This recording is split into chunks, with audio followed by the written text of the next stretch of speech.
Welcome, everyone, again to the Life Less Perfect podcast. I'm super excited today to introduce my guest, Dawn Elgin.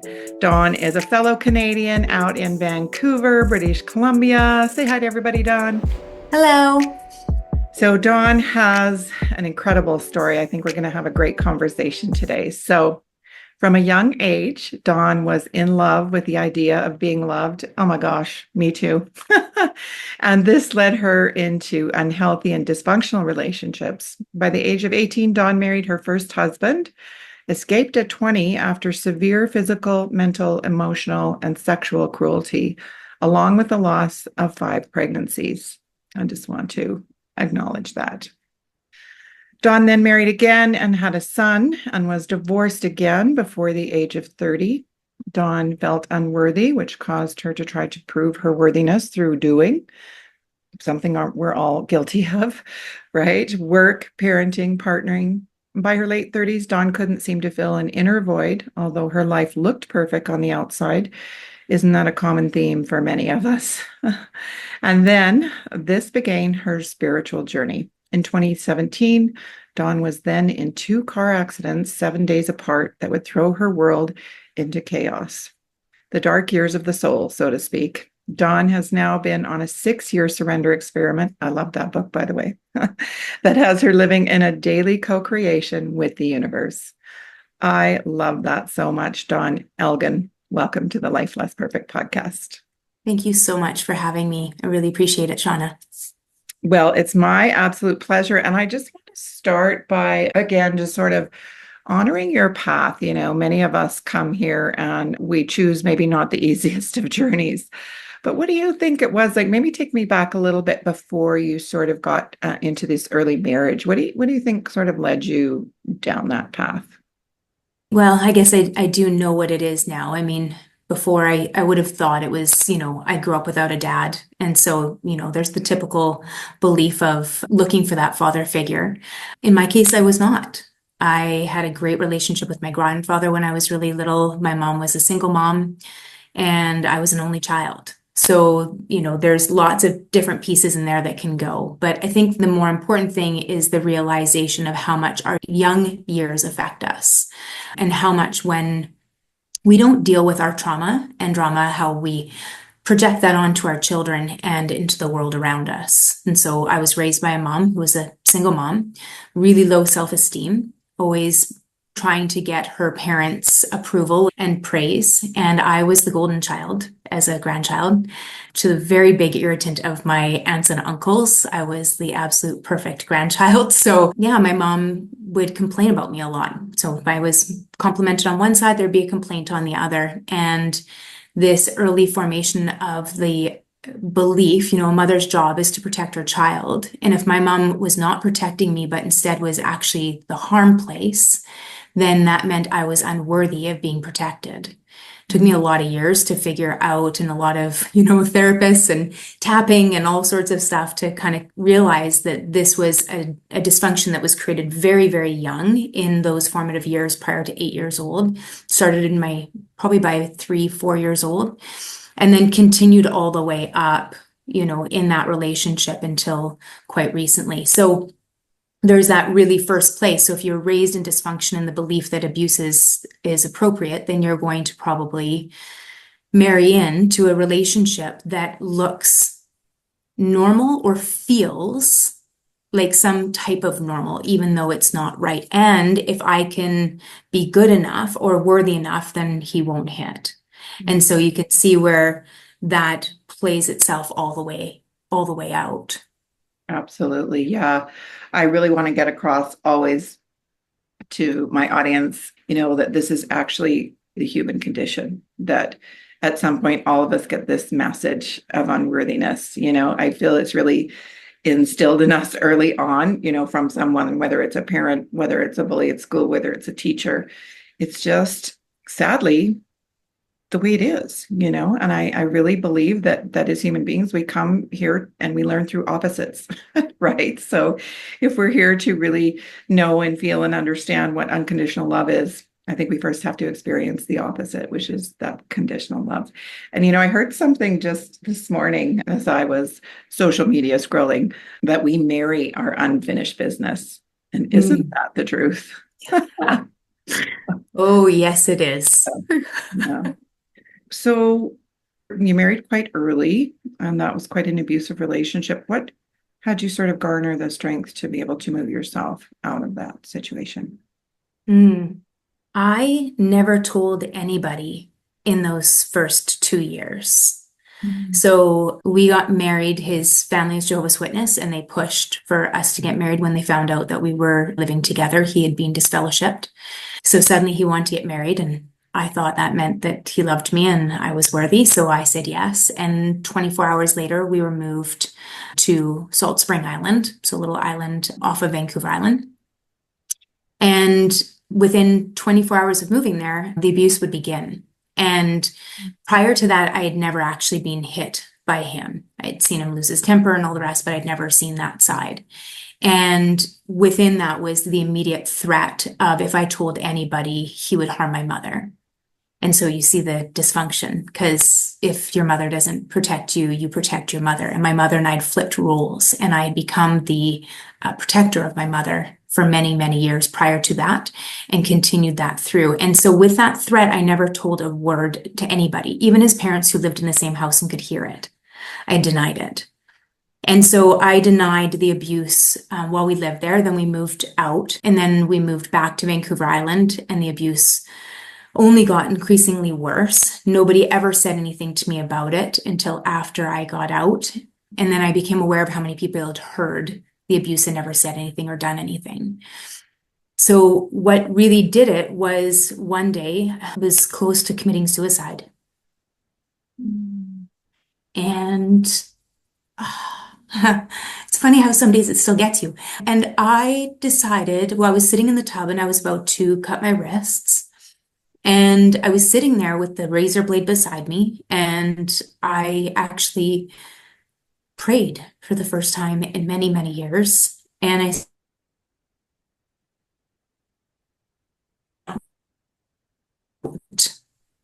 just went out. And the next day, somebody at my work said to me, "Can I ask you a question?" And I said, "Yeah, sure. What's up?" They said, "How long has he been beating you for?"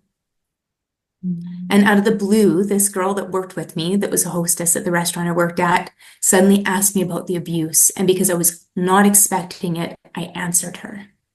Wow. And the moment that I answered her, I unlocked Pandora's box. And so all of a sudden it came out. And then all of a sudden, these people were mortified that this was going on. And as soon as I spoke it, I was like, I unleashed my own power again. Mm. So I started to plan and prepare to get out. And so 3 days later, there was another incident of violence. And this time when he hit me, I didn't back down. Instead, I threw him across a room Mm. and said, "You'll never hit me again." And that would lead me into a 72-hour experience where I was trapped in our apartment together, where we would rotate between violence and begging me to stay and to give him another chance. And at that moment that that happened, I just shut down and I was like, no. And I'll never forget the words were, "I'd rather die than continue to live with Satan." Wow. And so after 72 hours, he finally fell asleep. I picked up my purse and I walked out the door with nothing. And I would be gone for a while and it wouldn't fully end. He would keep, stalking me, and I almost lost my job, and I ended up, going into a speedy divorce, and then finally had to leave the island and go into hiding for 2 years to create that distance. And nobody, not even my family, knew where I was, at least not for the first year. And then finally I told some of my family, the family that I could trust, keep it a secret. And that allowed me to make some amends with my family and then start the healing process. Wow. I just want to acknowledge your courage and strength in that moment for a young woman. I mean, how old were you at this time? 20. Wow. Yeah. Yeah. I'd have My just, daughter's at University of Toronto right now, and she's that age. And I just can't imagine. But my own mother, the same thing. Like, she was only 20 years old when she gave birth to me, and 18 when she gave birth to my brother, and was living in an abusive marriage as well. So I know how hard that can be to escape. And so I just want to honor your courage and fortitude for finally seeing your value and your worth and having the strength to extricate yourself from that Thank marriage. you. Yeah. So so that happens. So again, you said I think you said you were married again by the time you were 30. So you've got 10 years of life experience in there. What was going on there?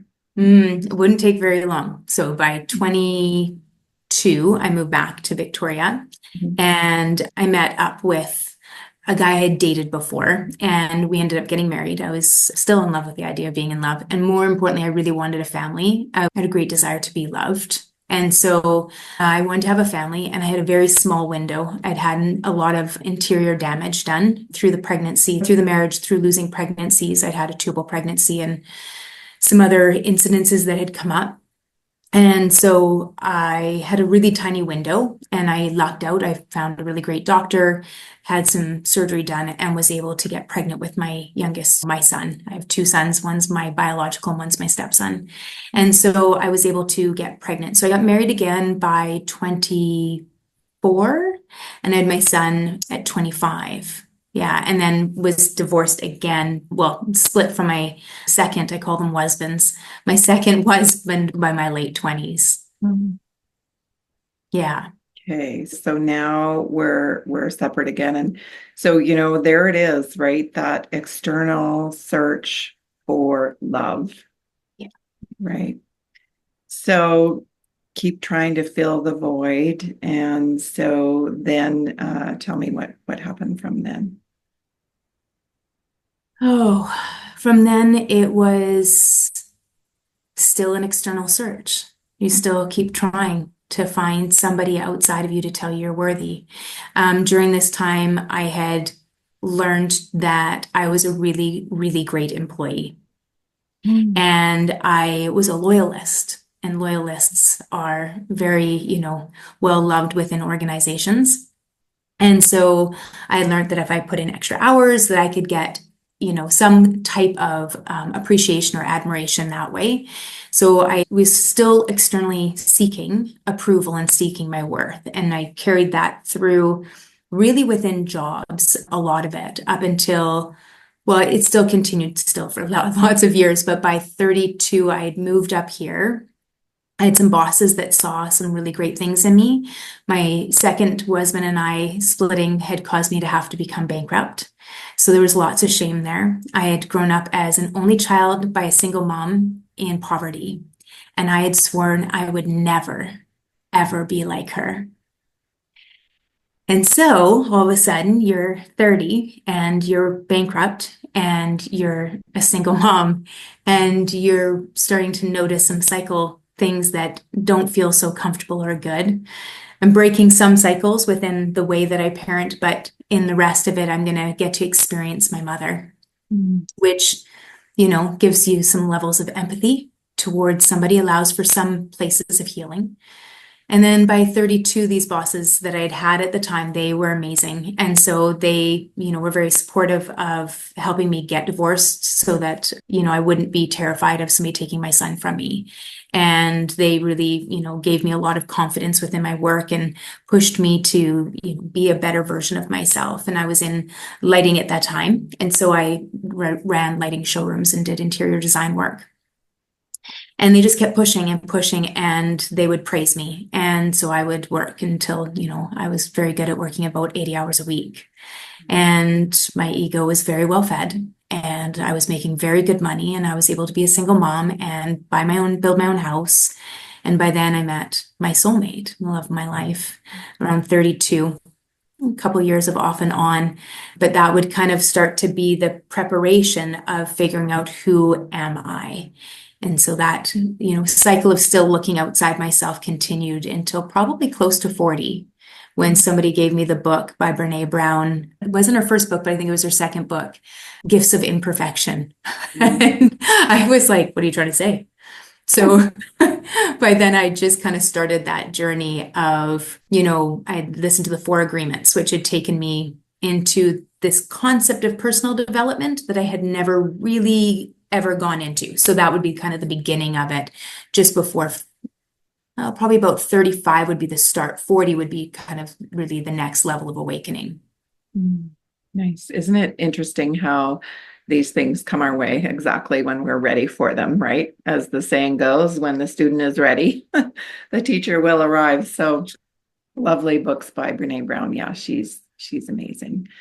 So you started to obviously to realize, maybe was it through that book that you started to understand the concept of sort of looking inward, or to stop sort of externalizing, or was it still something like you said your bosses saw something in you? I think a lot of us tend towards people pleasing, right? So that, Yeah. Again, externalizing that, right? Here I can be validated and seen over here. Yeah. I would say probably the book, the Four Agreements, was probably the beginning of it, to try and understand those principles of looking inward and of behavior, and really about accountability. So that was kind of the beginning. It was a hard book for me to read. It's funny, they're sitting beside me. They're always in my office. And the second agreement is don't take anything personally. And if you've been in a violent relationship, whether that is, dysfunctional relationship with your parents or with a spouse or anything else, it's pretty hard to read something along that term. So that was probably the real beginning for me. Then from there, I was about 13 years or so ago that I was introduced to energy work. It was very Western science based up until this time. You are a body, you are your experiences, you are all these things. Mentalized. Yeah. Yeah. And then I went and saw this energy worker. I was doing some lighting for her, and she was like, let me open your chakras for you. And I was like, sure. I don't know what the heck a chakra is, but why not? So there I was, laying on a floor in an empty house that was just being built. And I had my, puffy vest as my pillow. And she's, kneeled over top of me with a pendulum opening my chakras. And I'm like, what is going on? And it was wild. And then I left her, and I felt so good when I left. And I felt like I was like, like a runner's high. Like you're like, oh, I feel great. What does she do to me? Yeah. And so I started to see her regularly, because I didn't really know what chakras were or what was happening, but I just knew I felt really good afterwards. And that really became a pivotal moment. And so what happened was, a few months into us seeing each other, working together, she would do a version of a motion code first, and then you'd go and lay down, and then she'd do, crystal work and open your energy lines. And so we were doing some work, and one day I went and seen her, and I had ovarian cysts. And I'd had ovarian cysts probably once a month, or like every month to every 3 months, since I was probably about 11 years old, give or take. And so they're pretty painful. And back then, I mean, I'm 49 now. So, we're dating back quite a ways. There was no ultrasounds being done to know what this pain was. And so they would suddenly rupture, and I would black out, and often at family dinners. Oh. And then I'd be rushed to the hospital, and I'd come back too, and they wouldn't know why. And it would just keep going. So by the time I met her, so probably like late 30s, so 36, 37, I was having ovarian cysts. By now I've had 32 abdominal surgeries. And so, yeah, because of the scar tissue, the loss of the pregnancies, one of the surgeries was a cyst that didn't rupture. And so lots of reconstructive surgery on my internal organs and that sort of thing. So just a lot of work there. So I had this cyst, and they were painful because they would rip the scar tissue away from the ovaries. And so I was sitting there, and I just had tears racing down my face, but I was talking like you and I are talking now. And she's like, are you okay? And I'm like, oh, it's fine. I just have an ovarian cyst. And I just kind of leaned back, like you do when you're pregnant, about to give birth. And I was having some struggles. And she looked at me, and she goes, how long you had those? And I'm like, oh, since I was a kid. And she's like, oh, just 1 second. And she went to her office, and she grabbed a book out, You Can Heal Your Life by Louise Hay. And I had never heard of her, and I had never heard of psychosomatics. And she pulled open the piece of cysts, and she got to the center, and she reads cysts, replaying the old movie over and over again, a false sense of growth. And I'm like, oh. And then gave the affirmation to move with it. And at the time, I had assumed it was my first husband that was, trying to get over that. Yeah. And it wouldn't be for a while until somebody actually said, well, you weren't married to him at 11, were you? Mm. And I was like, oh my. Yeah. And all of a sudden, I would realize these cysts actually began, and they were very much linked with my mom. Yeah. And so this false growth and what that looks like. And so from that moment on, I started to work with the affirmations and understanding the power of thought and how thought creates our physical reality. Mm. And at that moment, after that, I've only had 3 episodes where I've had a cyst begin, and I can get them to melt or disintegrate usually within an hour if I'm just stop and just deal with what I need to do. Like where's those thoughts coming from right now? Where am I at? Then I can settle that back down again and move properly through life. So I would say probably that book, that book was a book that changed my life completely. How I saw myself, how I saw the world. She starts at the very beginning of the book saying we pick our parents. And the reading of that, I went and bought that book. And when I read that, there was such a huge sense of relief. Mm. It's Because so I know I had to empowering, isn't it, when we actually realize that if we could just take every situation that we've been through and realize, like, what if I chose that? Right? What if I actually chose that to empower me, believe it or not, empower me, strengthen me, evolve me, so it would actually move me to what my soul's path was here to do in this lifetime. Right? Yeah. Yeah. So Louise Hay, amazing book. That was an early one for me as well in my healing journey. Incredible. So you figure out how your body is influenced and can actually heal, which is so powerful. I mean, I just want to stay with that for a minute. I mean, there's lots of books out there of a similar vein. I'm a huge Gabor Mate fan. Of course, he wrote the book When the Body Says No. He lives out Yeah. where you are. And another one, Vanderkok, I believe, that wrote The Body Keeps the Score. That's another, Yes. yeah, bunch of good ones out there for anyone who's interested. And, if people haven't ever looked into this, it can sound pretty, some people are really quite off put by it. Like, what are you telling me that I created my own disease? And it's like, well, you didn't necessarily ask for it, but our thoughts can certainly, negative energy and negative emotions can certainly get trapped in the body, which then can manifest as dis-ease in the body. Yeah. So, okay, amazing. So I love that you were able to figure that out on your own. I've worked in functional medicine for a long time, so I help a lot of women through PCOS and other hormonal imbalances. There's a physiological aspect oftentimes, but the piece that gets missed in Western medicine and functional medicine is this energetic piece, this spiritual piece, this emotional piece is so important to clear ourselves of this stuck energy. So Absolutely. amazing that you found that. Okay, so tell me more. I'm excited to hear what happened next. Well, maybe yes and no. I know that then you had some serious drawbacks. I always just wonder because we figure these things out, and it's like it's why my symbol for my podcast and my book, is that journey, because we have these moments of awakening and understanding, and okay, now I'm on this right path again, and then we just kind of fall back to sleep, and then again there's these sort of whispers and nudges from the universe, and the next thing we're hit upside the head. So, and I know that definitely happened for you later. Yeah. So that kind of really started like, what is my truth? I mean, like I had begun on that when Susie, that was my first energy worker healer that I ever worked with. I'd already kind of started that, like, what's my truth? I'd had a lot of really negative experiences, obviously, with religion. In Jehovah's Witness, abuse is not a reason for divorce. So unless it is adultery is the only reason, which was fine. I had 14 counts of adultery, but nonetheless, it was still the belief that this was not a reason you could be separated, but you could never get married again. So there's a lot of pieces within my life. My mother, going to church regularly, church was not a safe place to me. And so I spent a lot of time like, what is my truth? And I had a lot of lean towards more of the Celtic pantheon, going more towards that side of natural energy. So I studied all sorts of things, Wicca, studied most of the different, religions, Buddhism, all these different things, trying to figure like, what's my truth?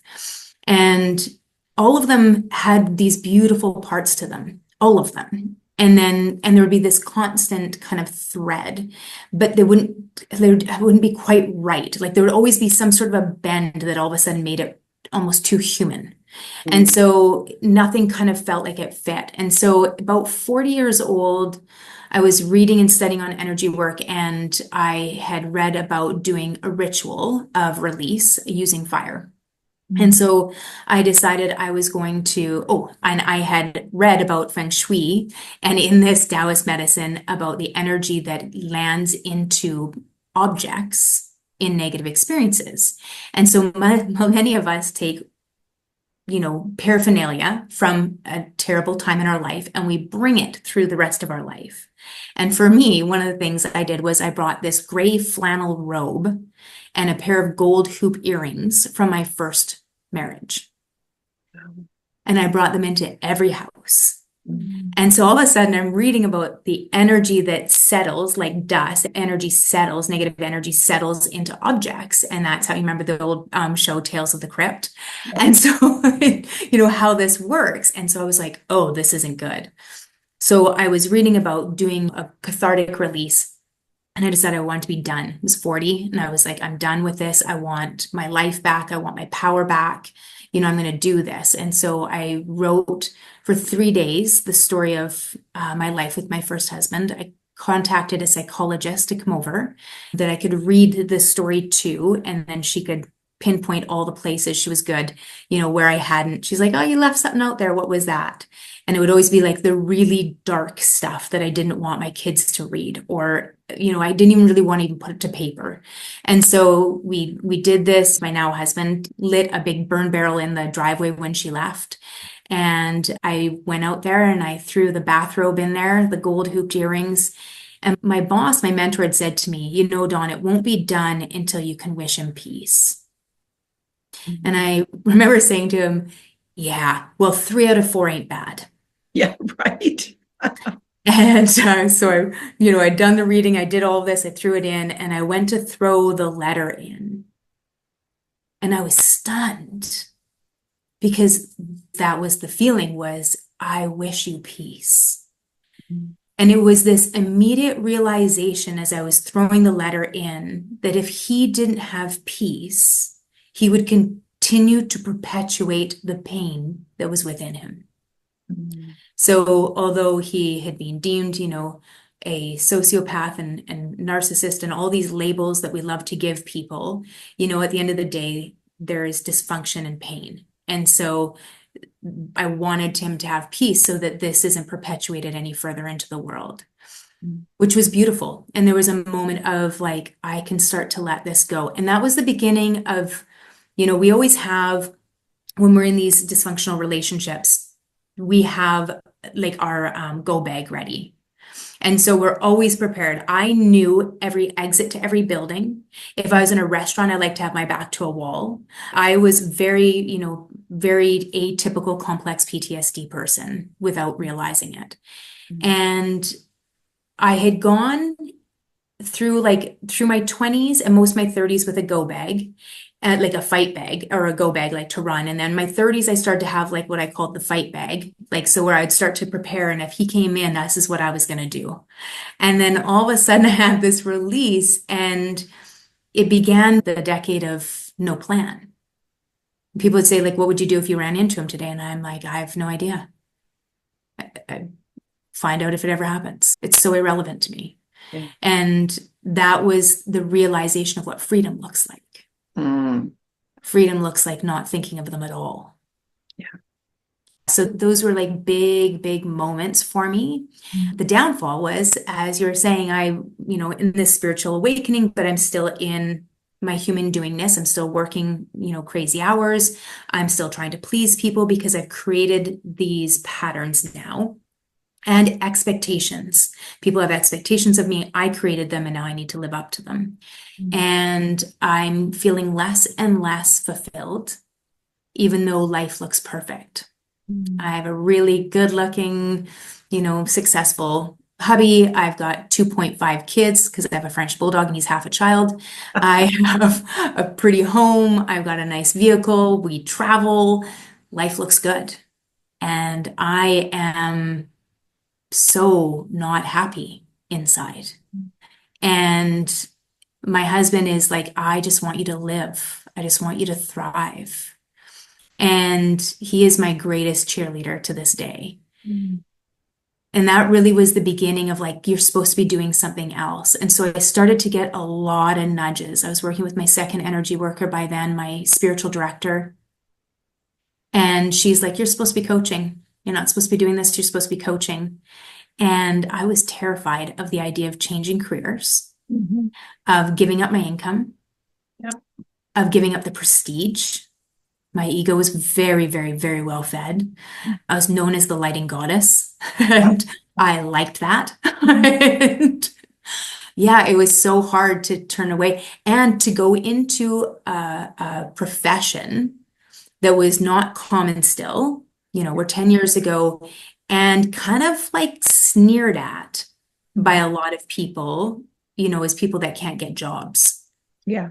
And now I'm being told I'm supposed to go do this. And she's looking at me and she keeps saying, you're supposed to do the purpose of you having all of this shadowed past is to help others find the light. Yeah. It is your purpose.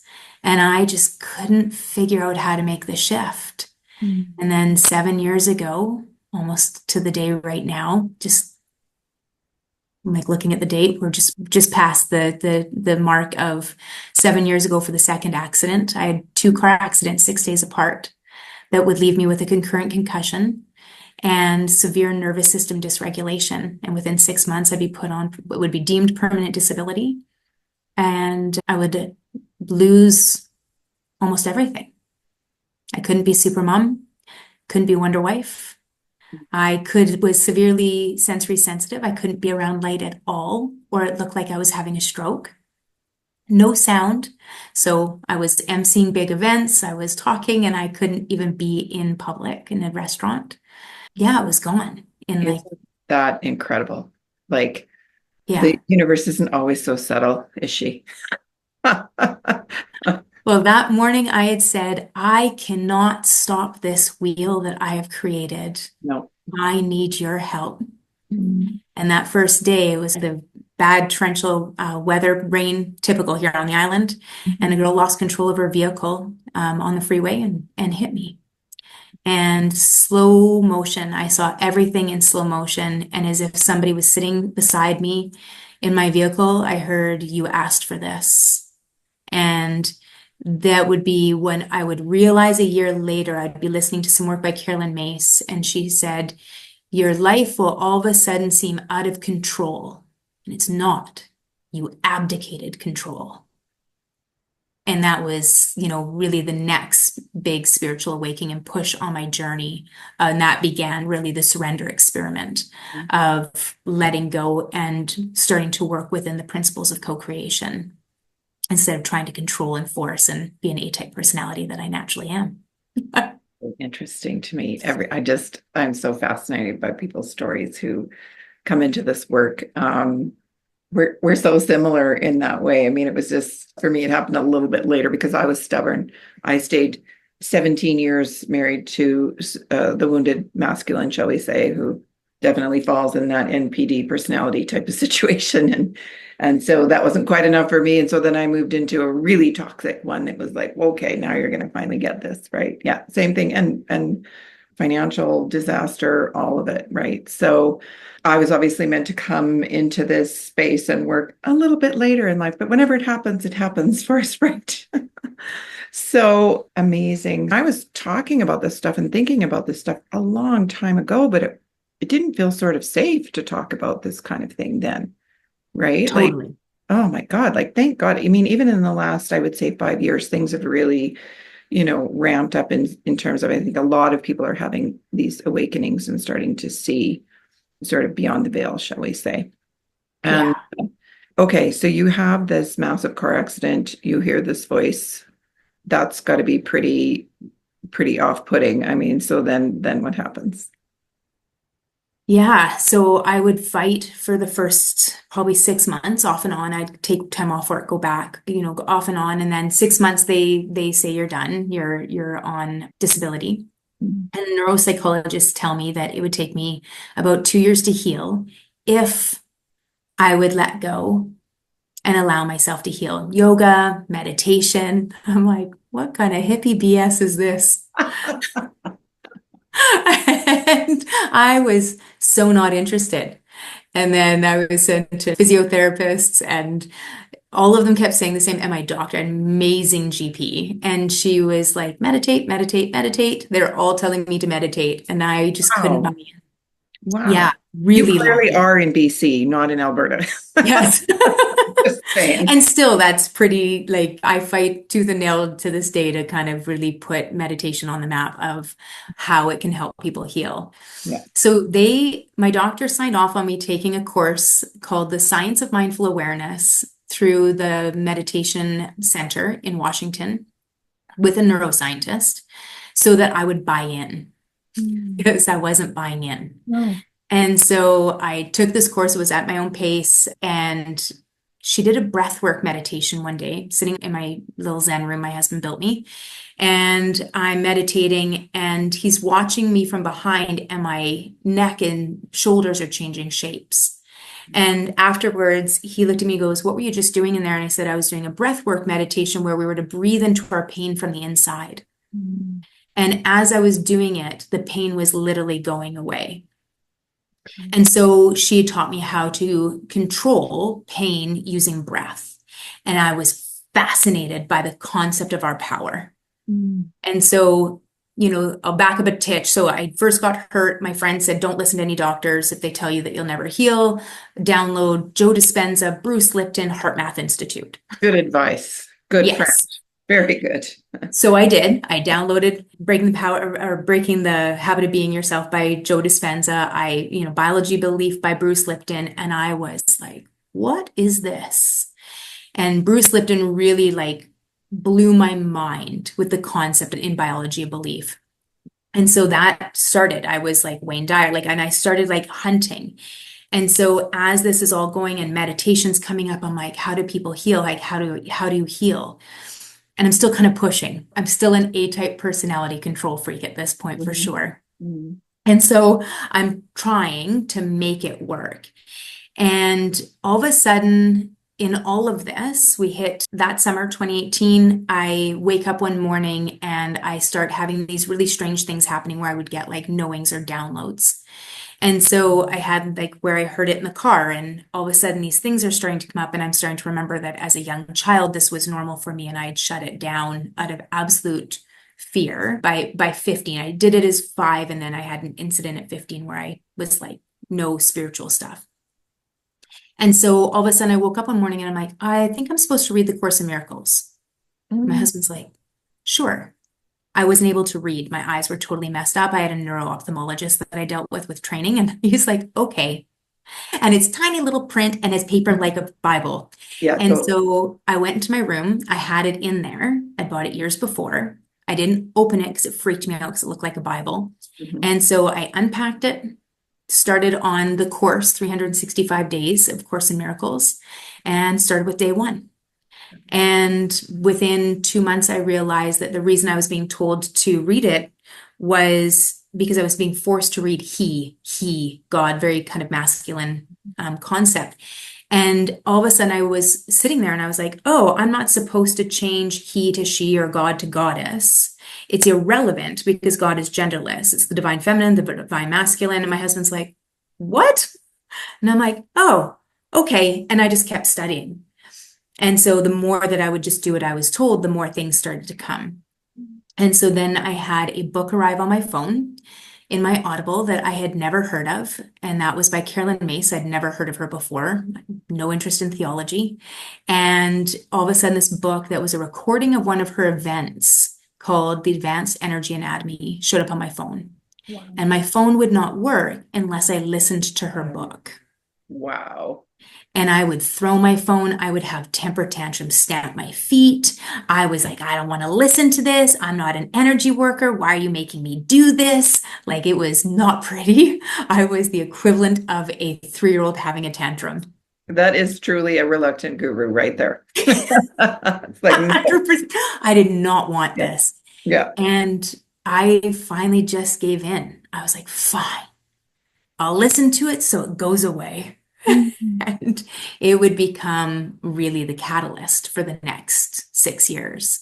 And so in that book, she talks about the principles of co-creation, talks about the energy centers and archetypes, and that would lead me down a path where I'd take training with her. I'd listen to every single book that she's written, Mhm. which would open me for the book that you had mentioned before, which is The Surrender Experiment and the Untethered Soul. Mhm. And all of a sudden, everything, meditation, yoga, everything I was doing was all lining up, and I understood it. But here I was listening to Joe Dispenza and Bruce Lipton, which were really science, neuro, quantum based. And then Carolyn Mace and Michael Singer, who are very spiritual, and Pema Chodron and Wayne Dyer, and these very spiritual gurus. And one day I woke up and I looked at my husband, I'm like, oh, I'm supposed to name my coaching company Practical Spiritualism. And he's like, what? I'm like, yep. And I'm like, because I'm supposed to teach people the practical of the spiritual and the spiritual of the practical. And it's really important that we combine the two and bring it into normal everyday language. Yeah. And That. he looked at me and said, you have a head injury. How But he convenient. had my back. Yeah.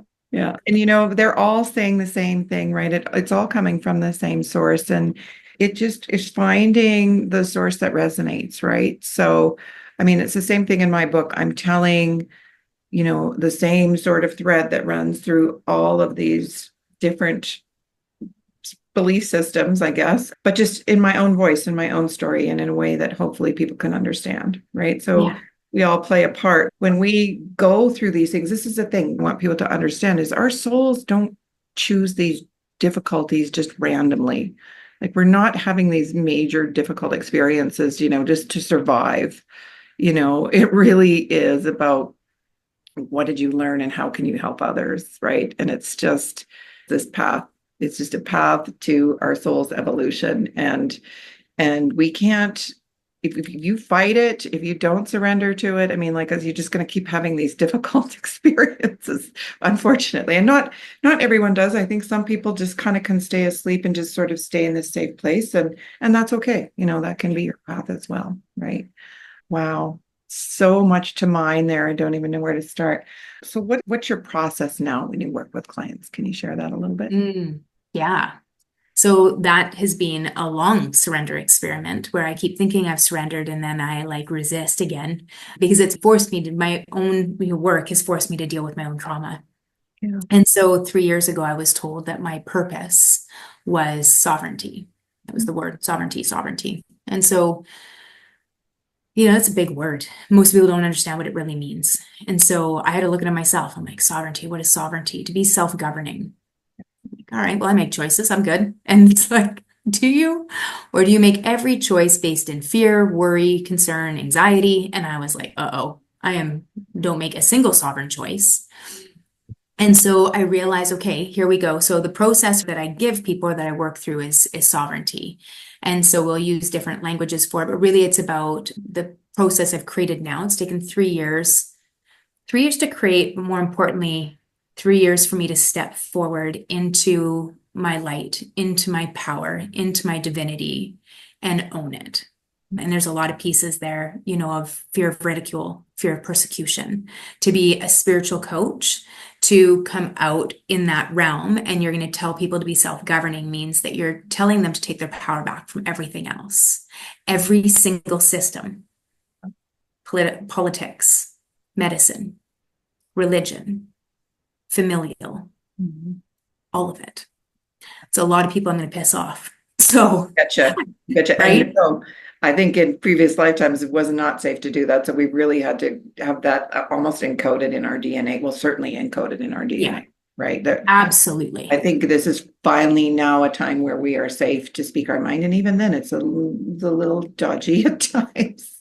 So Beautiful. I love this sovereignty. So carry on. Sorry. Yeah, no, it's great. So yeah, so the way that I coach now is within sovereignty. So we kind of go through, I just finished creating Practical Spiritualism Academy, and we're just, in this last little bit, it'll fully completely launch for December. And it's all about aligned living, a year of transformation, and so our years of transformation. But how do we transform through this? So I take everything that I've gone through and done, I'm my student, and as I learn how to teach as well.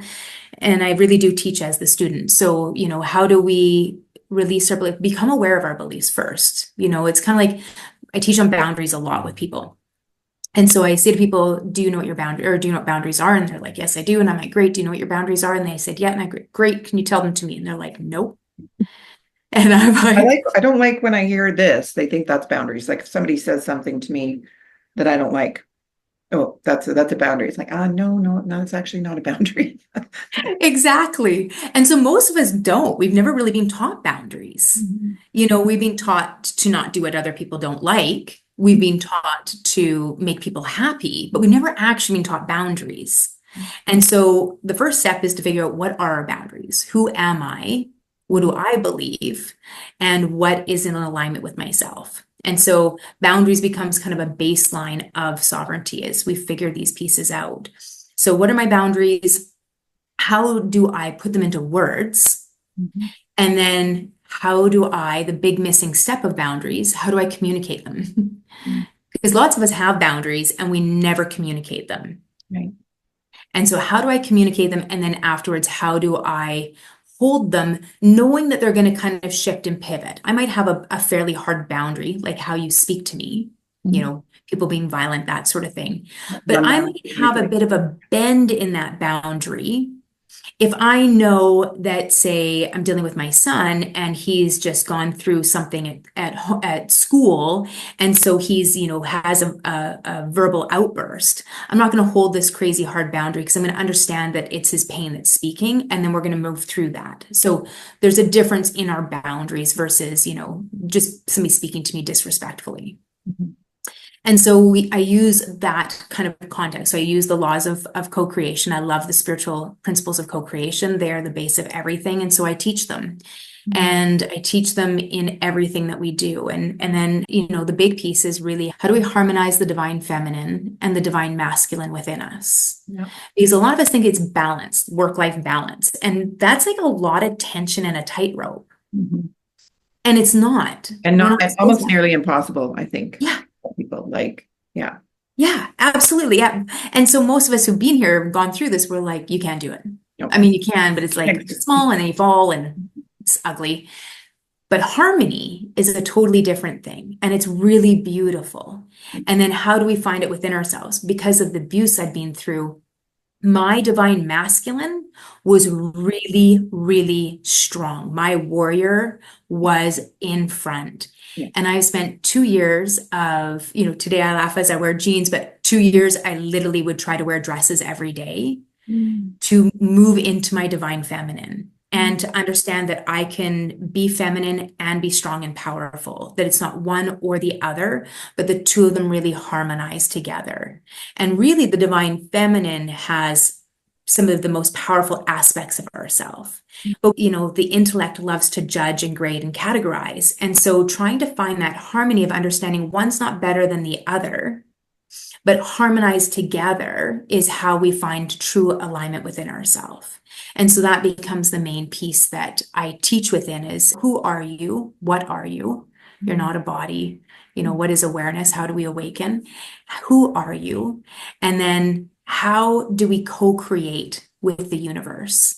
And then within that co-creation, we learn accountability and the power of choice and free will. We learn how to become self-sovereign, self-governing. And then, really the big one is radical self-responsibility, which is a hard one.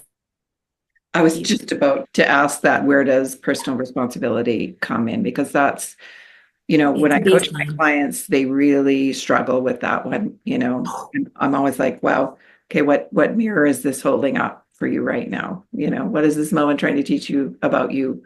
And they're just like, but why does it always have to be my fault? It's like, no, it's not about blame.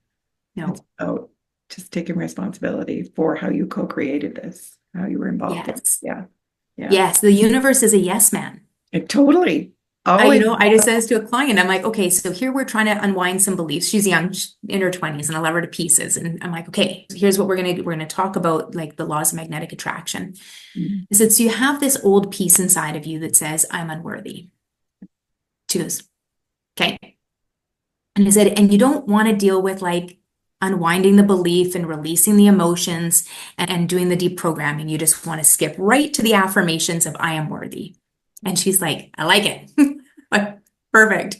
And I said, so now we have the energy of unworthiness, one magnetic draw, and we now have the energy of worthiness that you're calling in.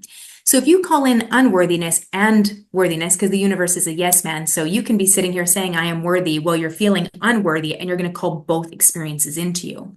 And you are going to create the law of dynamics within your body. And what do you think happens when you have unworthiness and worthiness meet within you physically? She's like, oh, Mhm. illness.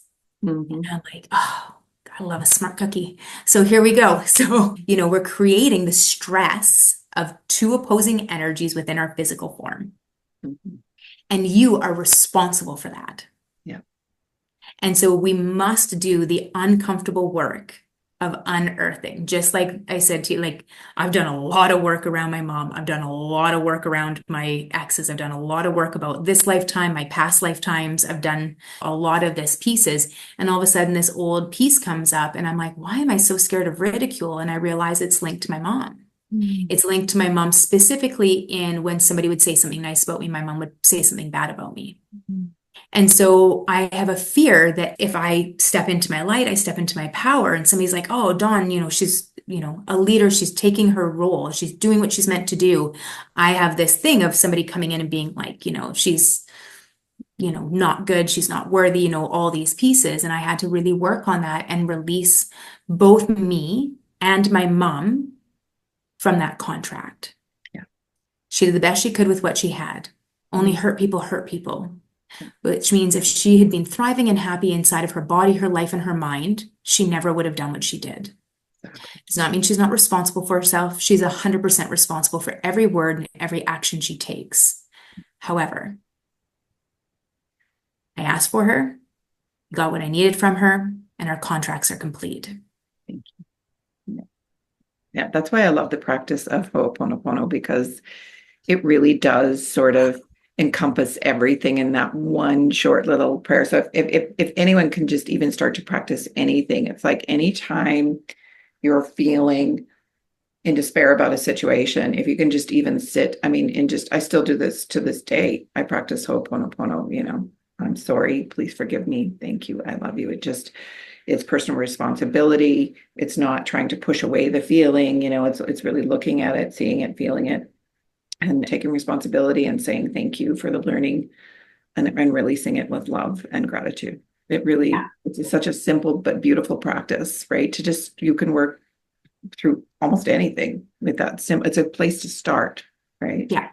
I Yeah. love that practice. I have a friend that teaches it beautifully and guides it in meditation sometimes. And it's such a beautiful, beautiful practice. It's gotten me through, in my journey as well, just so much stuff. I was doing some brain retraining, and I would sit with the device all tied up to my head. And anytime anything would come up, I would just say Ho'oponopono over and over and over again, just until the energy sort of started to release within me.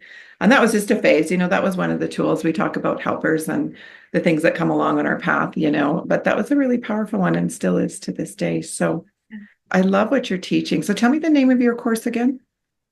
Oh, Practical Spiritualism is my company. So I've just created Practical Spiritualism Academy. And within that is a year of aligned living.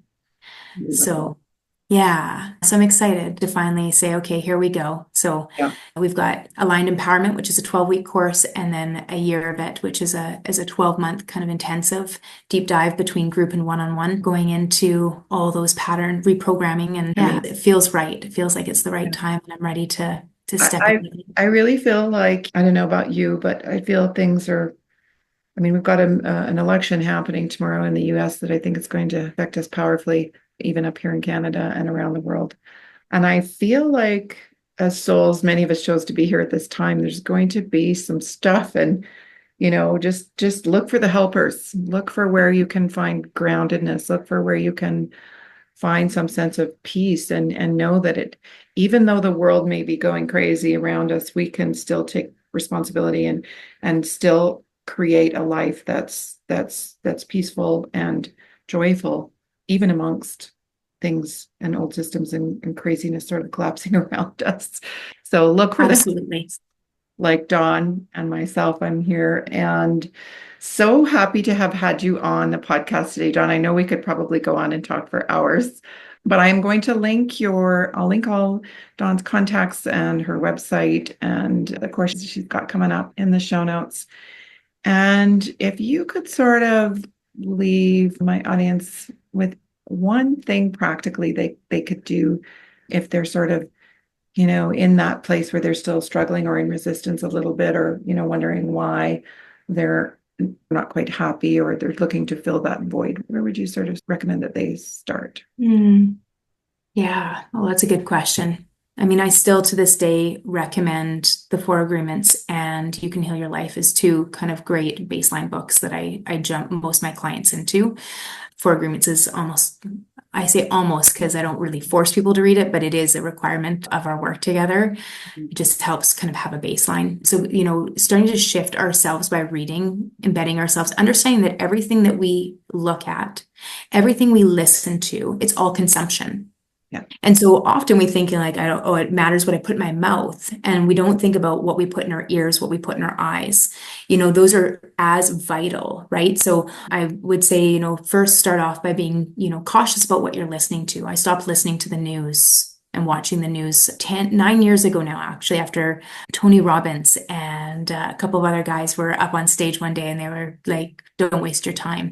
And instead I started to embed myself with better quality, better, higher vibrational frequency of stuff. And it's not that we put our head in the sand. It's that we make an effort to change. So I'd say, one thing, like one step to move away from those things is, what are you going to listen to today? What are you going to watch? Listening to higher quality podcasts like this, where there are things about making a difference and making stuff better, listening and watching better quality. If you're going to watch TV or read a book, what are you going to put into yourself? What are you going to consume today? That is the first step, I would say. The other would be taking a look at breath work and meditation. Meditation doesn't need to be 2 hours. 20 to 30 minutes is kind of the ideal scientific timeline for a meditation. So it doesn't have to be anything crazy, but start to go inward and start to experience your own power. Once you do, it's addictive. There's an addiction to experiencing your own power, to feel that absolute connection with source again. It's always there. It's just that it's gotten covered up with the chaos, the smog of all the BS in this world. And we need to clear that smog away so that we can see the brilliant light that lives within us again. Beautifully said. Beautifully said. And I would say, especially to the point of what we're feeding our brains, especially right before bed. Like my daughters, God bless them, they love their laptops in bed and they fall asleep to some stuff. I'm just like, can we just stop that, but yeah. I know. For bed, it's literally programming your subconscious. So wonderful. Wonderful. Thank you so much, Dawn, for joining us today. And I'd love to have you back again someday just to sort of find out where you're at and how things are going. So thanks Thank you. I would love that. I love meeting you. Thank you so much, Shauna. You're welcome. Stay well.